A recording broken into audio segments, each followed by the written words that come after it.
Welcome to our channel. Today we how to enable Smartsheet workflow automation for approvals step by step clearly. To enable Smartsheet workflow automation for approvals, begin by logging into your Smartsheet account. Navigate to the sheet where you want to set up the workflow.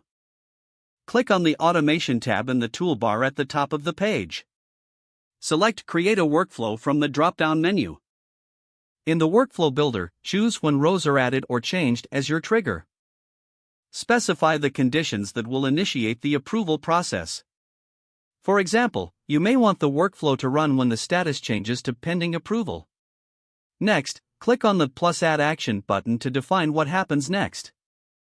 Select Request Approval from the list of available actions. In the approval settings, specify the recipients who will receive the approval request. You can choose specific people or groups based on your team's hierarchy. Customize the message that will accompany the approval request to provide context. Decide whether you want to allow multiple approval responses or just one. Set a reminder for recipients to respond to the request if needed. After configuring the details, click on the Save button to finalize your workflow. Review the summary of your workflow to ensure all settings are correct. Once confirmed, click Turn On to activate the workflow. Your Smartsheet workflow for approvals is now enabled. Whenever the specified conditions are met, approvers will receive notification for their action. Monitor the progress of approvals directly within your Smartsheet dashboard. With these steps, you can streamline your approval processes efficiently using Smartsheet automation. If the page does not load, refresh the browser or try again in a private or incognito window.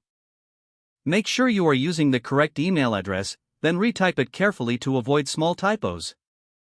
If your password is not accepted, use the Reset option and create a new strong password you can remember.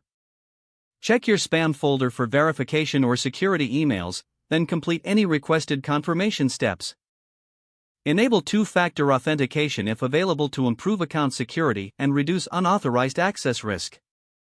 After signing in, review your profile details so your contact information and settings are accurate and current. If you see an error message, note it down and try again after restarting your device and internet connection. Log out when you finish, especially on shared devices, to keep your account and payment information secure. Don't forget to like this video and subscribe to our channel for more step-by-step tech guides.